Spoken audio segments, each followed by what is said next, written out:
10 long years of me of waiting for this moment. 10 years. And it finally happened.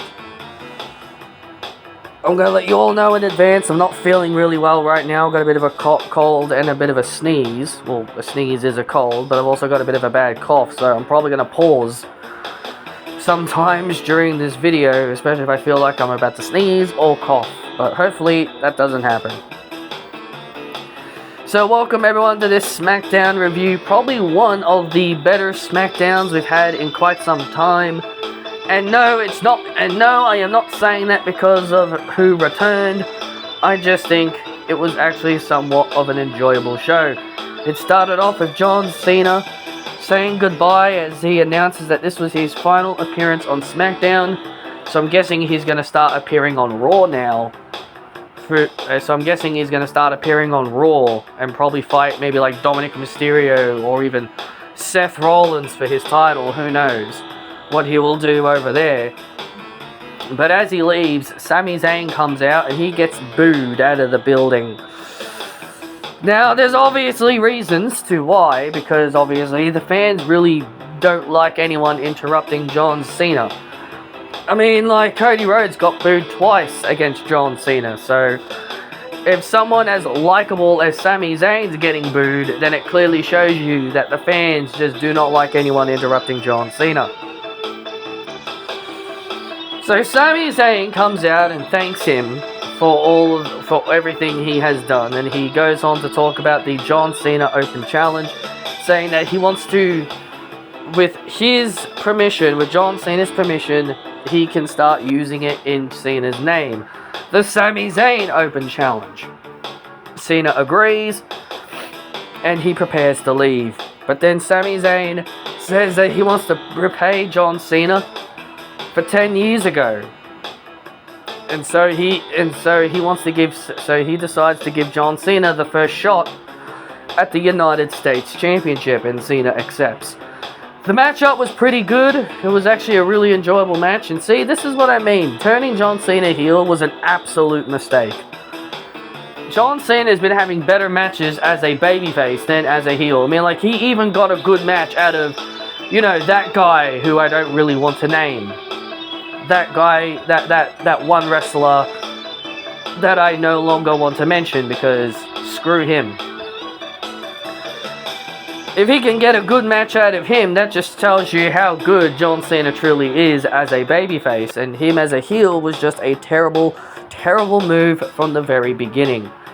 So the match is really good. They trade a lot of finishes, multiple AAs, Cena's performing angle slams and ankle locks, and even, and also Michael Cole is a freaking idiot on commentary. When John Cena did a spear, he said it was a callback to the Tribal Chief, and I'm just like, that was clearly Edge. That was clearly Edge he was doing. Like, does Roman Reigns make grunting noises and play with his hair before he delivers the spear? No, he goes ooh-wah. So I'm not sure why they didn't want to mention Edge there, but okay, fair enough.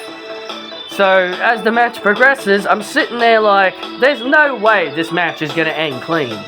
Sami Zayn hits the haluva kick, and I almost thought he was about to win clean, but Cena manages to kick out. So, as I'm watching this match, I'm like, someone's got to come out here. Like, I can't see this match ending ending clean. And then Brock Lesnar comes out. It actually kind of annoys me that fans still pop for Brock Lesnar, despite the fact, those allegations that are against him at the moment. Like, it actually really annoys me that people actually still pop for him. And because fans still pop for him, Triple H is going to view that as, yes, the people still want to see Brock Lesnar around.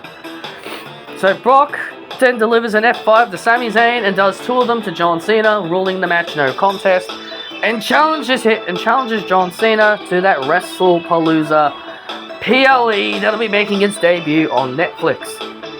Not Netflix, ESPN, that's it. ESPN. That thing. ESPN. I don't know why I said Netflix, but okay, whatever.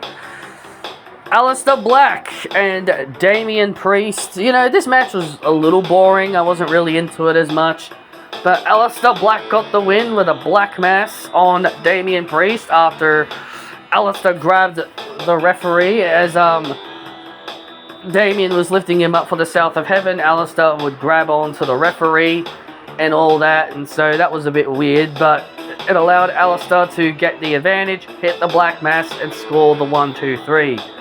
That's actually quite a big win for Aleister Black, knocking off a former world champion, but I guess Damian Priest isn't really that big of a name. I mean, he may be a big name in Triple H's eyes, but he might not be much in other people's eyes.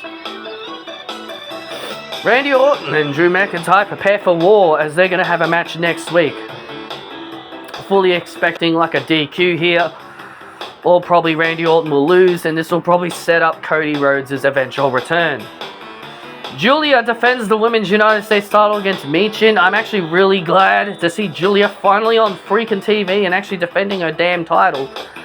But man, a part of me wishes still it was Zelina Vega defending that title, man, because she was good with that title. At least she was there every week. If you compare Zelina's title reign to Julia's, well, yes, she did constantly fight the Secret Service, but at least she was on the show every week. At least Zelina was there every week. At least Zelina was showing up every week. She teamed up with Alexa Bliss when she came back. Like, Zelina was on the show every single week as the US champion. And as I said, God forbid Zelina, she did her best to try and get that title over, but the fans just didn't care. And I feel horrible for Zelina Vega. But Julia was able to retain. I am not a fan of Julia winning because of outside help. Look, I know she's a heel. Heels are supposed to win that way. But this is freaking Julia. She doesn't need help to beat Michin. And this is why Kiana James isn't a great suit for Julia. You know, I know I said I'm willing to give this pairing a chance, but God, the fact that Julia needs help to beat Michin, of all people, probably one of the biggest grade A jobbers on the Smackdown brand, really doesn't do favors for Julia. Julia should have beaten her swiftly and cleanly to really prove she's a dominant champion. And that's what I don't like. And that's what I didn't like about the match. While the match was decent, I'm just not a fan of Michin. I'm just not the biggest fan of Michin. I don't really get what people see in her. But, you know, everyone has different tastes. And I can happily respect that. So now it's time to talk about what everyone has probably been waiting for me to talk about. The main event. The final segment of the entire show. Seth Rollins comes out. He's in the crowd. Becky Lynch was spotted earlier on in the show, arriving, promising she won't cause trouble. But Seth Rollins arrives at the end of the main event. This is exactly what I said in my AJ video, where I said that Seth and Becky need to be there to sell the reaction, and that's exactly what happened. So Seth introduces Becky as his sexy, hot wife. Man, it's so weird to see Becky and Seth calling each other hot and sexy. I don't hate Becky's new music as much as other people, but again, she's a heel. She's supposed to have a theme that fans are supposed to dislike. I mean, people can't say this heel turn has been an utter failure for Becky Lynch, because she has been getting booed lately from the stuff I've seen. She's been getting booed quite heavily over these last several appearances that I've seen.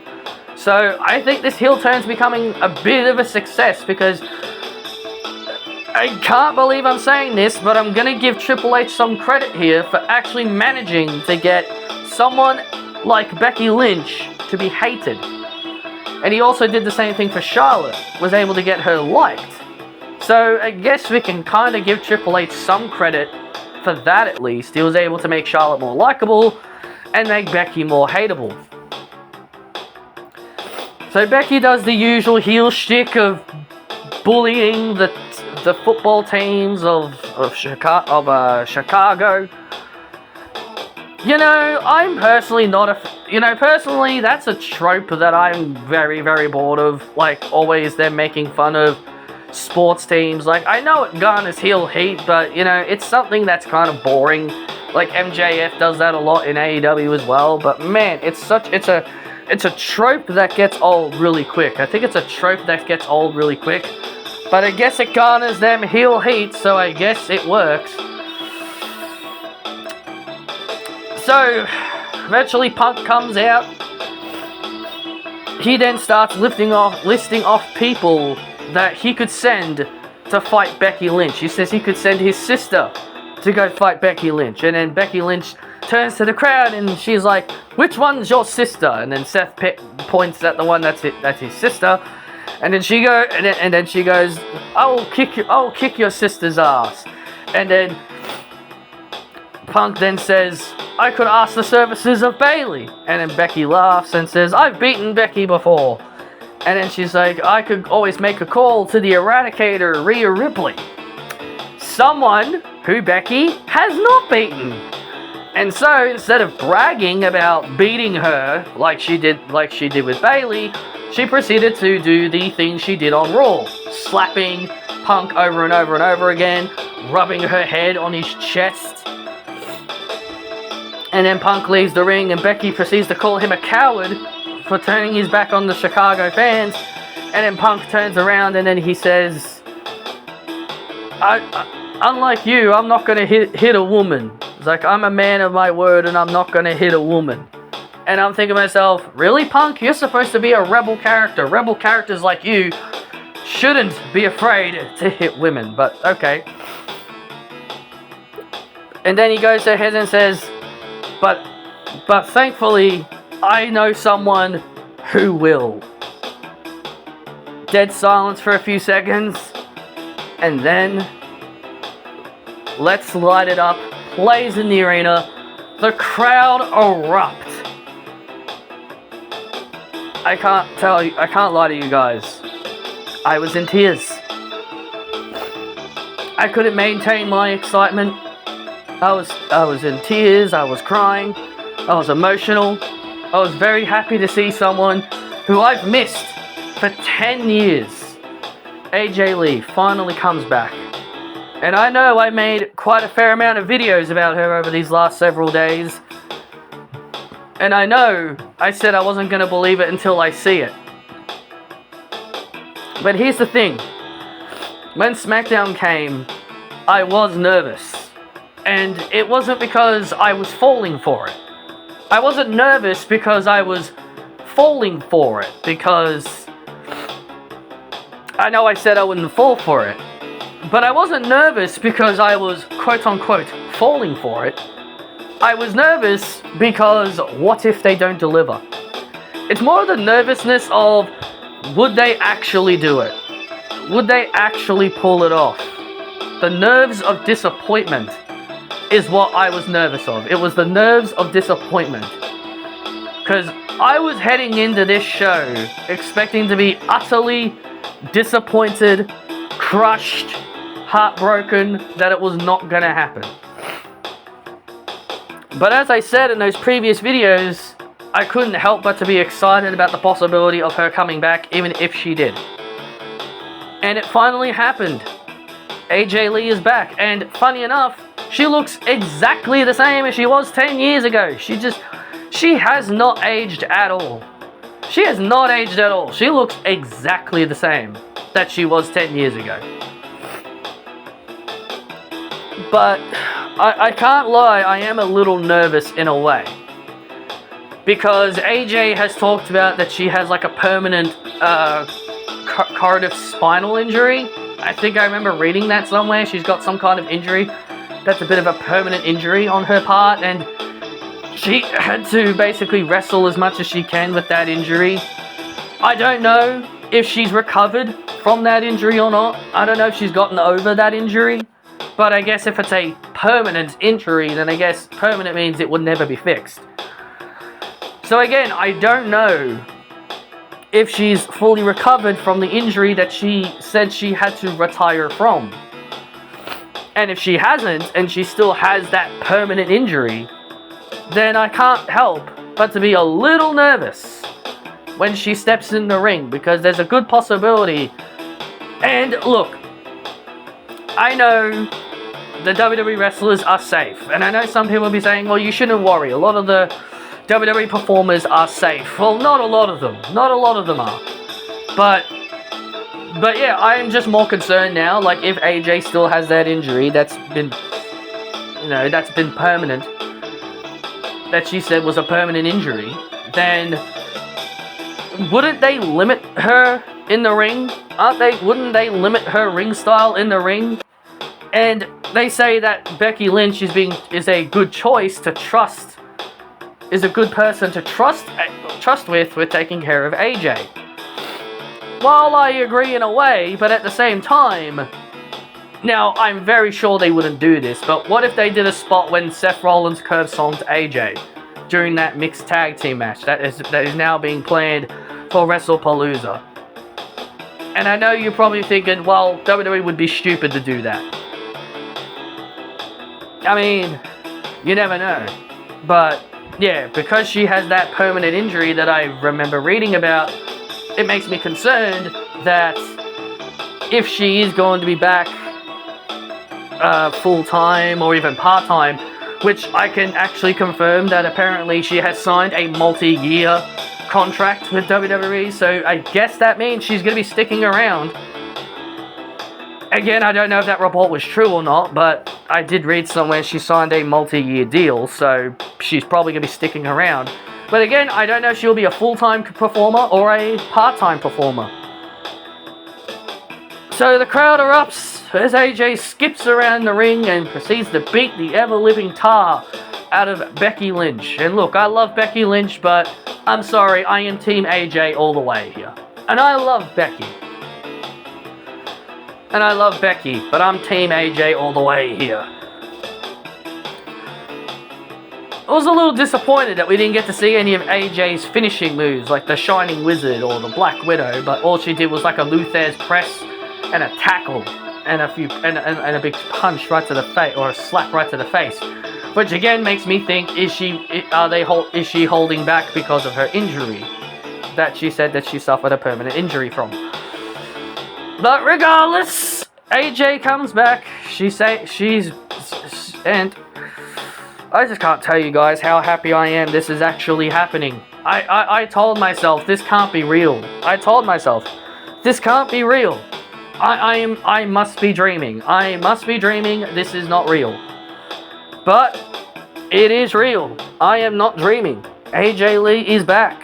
And if the rumor is true that she has signed a multi-year contract, then consider me excited. Thank you all for watching, guys. Hit that like button and subscribe.